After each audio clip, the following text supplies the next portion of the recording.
નમસ્કાર દોસ્તો, શાંતિશ્રમ ન્યૂઝમાં આપનું સ્વાગત છે। વાવથરા જિલ્લામાં સ્થાનિક સ્વરાજની પ્રથમ ચૂંટણીમાં રાજકીય ગરમી હવે શિખરે પહોંચી ગઈ છે, પણ પરિણામોએ ઘણા લોકોને આશ્ચર્યમાં મૂક્યા છે। ભાજપ માટે આ ચૂંટણી પ્રતિષ્ઠાનો પ્રશ્ન બની ગઈ હતી, ખાસ કરીને જિલ્લાના પ્રમુખ નરેશભાઈ ઠાકોરના માદરે વતન કુવાતા ગામમાં પાર્ટી સંગઠનથી લઈ પ્રચાર સુધી પૂરજોશમાં મહેનત છતાં પરિણામો ભાજપ માટે નિરાશાજનક રહ્યા। કુવાતા ગામની તાલુકા પંચાયતની ગોલવી સીટ કોંગ્રેસના ખાતામાં ગઈ, જે ભાજપ માટે મોટો ઝટકો સાબિત થયો। માત્ર એટલું જ નહીં, જિલ્લા પંચાયતની સીટ પણ કોંગ્રેસે કબજે કરી, જે દર્શાવે છે કે સ્થાનિક સ્તરે મતદારોએ સ્પષ્ટ સંદેશ આપ્યો છે। આ પરિણામો ભાજપના આંતરિક રાજકારણ અને સ્થાનિક નેતૃત્વ માટે પ્રશ્ન ઊભો કરે છે। પોતાના જ વિસ્તારમાં પાર્ટીને જીત અપાવી ન શકવાની ઘટના એ હવે ચર્ચાનો વિષય બની છે।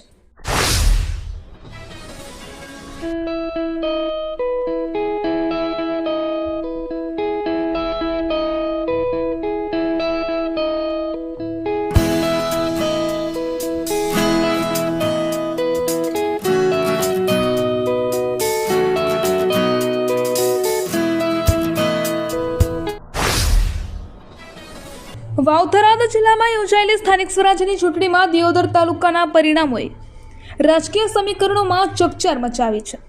દિયોદર તાલુકાની જિલ્લા પંચાયતની કુલ 5 સીટોમાંથી કોંગ્રેસે 3 સીટો કબજે કરી છે, જ્યારે ભાજપે માત્ર 2 સીટો કબજે કરી સંતોષ માનવો પડ્યો છે। આ પરિણામો દર્શાવે છે કે વિસ્તારમાં કોંગ્રેસે મજબૂત પકડ બનાવી છે। ખાસ કરીને ભાજપ માટે આ ચૂંટણી નિરાશાજનક રહી છે। દિયોદરના ધારાસભ્ય કેસાજી ચૌહાણ પોતાના માદરે વતન રાટેલા ગામની જિલ્લા પંચાયત સીટ ભાજપના ખાતામાં લાવી શક્યા નથી, જે સ્થાનિક સ્તરે ચર્ચાનો વિષય બન્યો છે। આ સાથે જ તાલુકા પંચાયત સ્તરે પણ ભાજપને ઝટકો લાગ્યો છે। 2 ટર્મ સુધી તાલુકા પ્રમુખ રહી ચૂકેલા ઉત્તમસિંહ વાઘેલા પણ જીત મેળવી શક્યા નથી, જે દર્શાવે છે કે મતદારોએ બદલાવને પ્રાથમિકતા આપી છે। આ પરિણામો બતાવે છે કે સ્થાનિક સ્તરે નેતૃત્વ, કામગીરી અને મતદાતાઓ સાથેનું જોડાણ ચૂંટણીમાં નિર્ણાયક સાબિત થાય છે। કોંગ્રેસ માટે આ જીત આત્મવિશ્વાસ વધારનારી છે, જ્યારે ભાજપ માટે આત્મમંથન કરવાની જરૂરિયાત ઊભી થઈ છે। વાવથરા જિલ્લાના સ્થાનિક સ્વરાજની ચૂંટણીમાં દિયોદર તાલુકા મથકના પરિણામોએ રાજકીય માહોલમાં જોરદાર ચર્ચા જગાવી છે।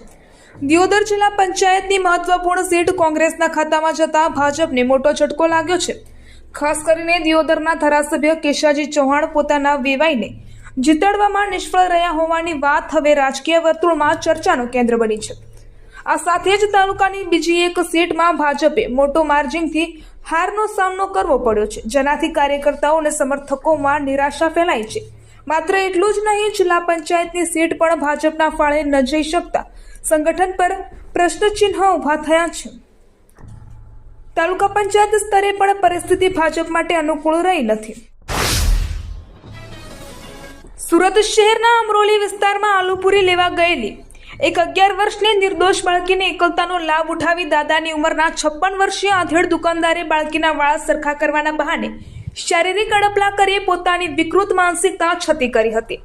જો કે બાળકીએ હિંમત દાખવી ઘરે જઈ આપવીતી જણાવતા પરિવારે નરાથમ સામે પોલીસ ફરિયાદ નોંધાવી હતી, જેના આધારે પોલીસે આરોપીની ધરપકડ કરી આજે આરોપીને ઘટના સ્થળે લઈ જઈને આ ઘટનાનું રિકન્સ્ટ્રક્શન કરવામાં આવતા મહિલાઓ વિફરી હતી અને આરોપીને લાતો મારવાની સાથે શૂઝથી પોલીસની હાજરીમાં ફટકાર્યો હતો। વડોદરાના જંબુઆ બ્રિજ પાસે નેશનલ હાઈવે 48 પર ગત મોડી રાત્રે એક ગોઝારો અકસ્માત સર્જાયો હતો।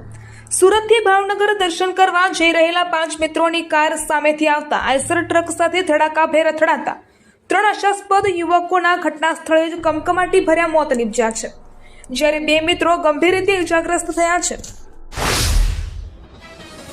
Simco sunlight pants queen સાફ્ટર મશીનથી colour બનાવનાર નવીન ઘરને સુશોભિત કરવા એકવાર અવશ્ય મુલાકાત લો। Simco sunlight pants.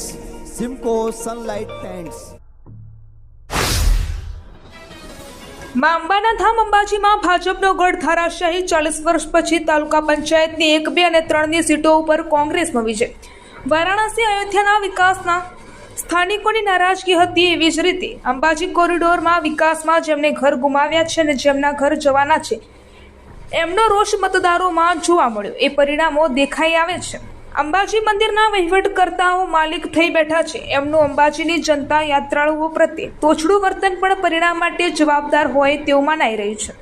તેવી જ રીતે અંબાજીના દાંતા તાલુકાની બનાસકાંઠા જિલ્લા પંચાયતની સીટો અંબાજી 1, દાંતા, નવાવાસ સહિતની 3 બેઠક કોંગ્રેસની ફાળે, જ્યારે એકમાત્ર રંગપુર સીટ ભાજપના ફાળે. તેમજ તાલુકા પંચાયતની ચૂંટણીમાં પણ ભાજપને 10 અને કોંગ્રેસને 10 સાથે ટાઈ ચૂંટાયેલા સભ્યોની બોલબાલા.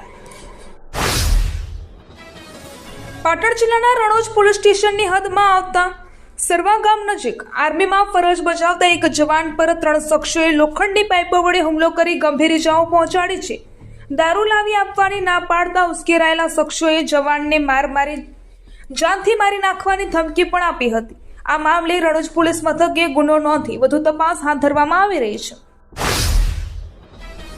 પાટણ જિલ્લાના સાંતલપુર પોલીસ સ્ટેશનમાં ફરજ બજાવતા પોલીસ કોન્સ્ટેબલ જીવનભાઈ રાયધનભાઈ કોહલીનું ચૂંટણી ફરજ પૂર્ણ કર્યા બાદ અચાનક નિધન થયું છે. તેઓ મૂળ રાપર તાલુકાના વલભપુર ગામના નિવાસી હતા. તેમના નિધનથી સમગ્ર પોલીસ વિભાગ અને વિસ્તારમાં શોકની લાગણી છવાઈ ગઈ છે. મળતી માહિતી મુજબ જીવનભાઈ કોહલી પાટણ જિલ્લામાં ચૂંટણી ફરજ પર ગયા હતા. ફરજ પૂર્ણ કર્યા બાદ તેઓ રાત્રે આશરે 3 વાગે પોતાના વતન પરત ફર્યા હતા. ત્યારબાદ વહેલી સવારે પરિવારજનોએ તેમને જગાડવાનો પ્રયાસ કરતા તેઓ બેભાન હાલતમાં મળી આવ્યા હતા.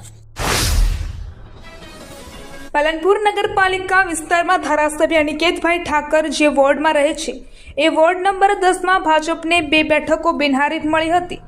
કોંગ્રેસ પાસે ઉમેદવાર પણ નહોતા.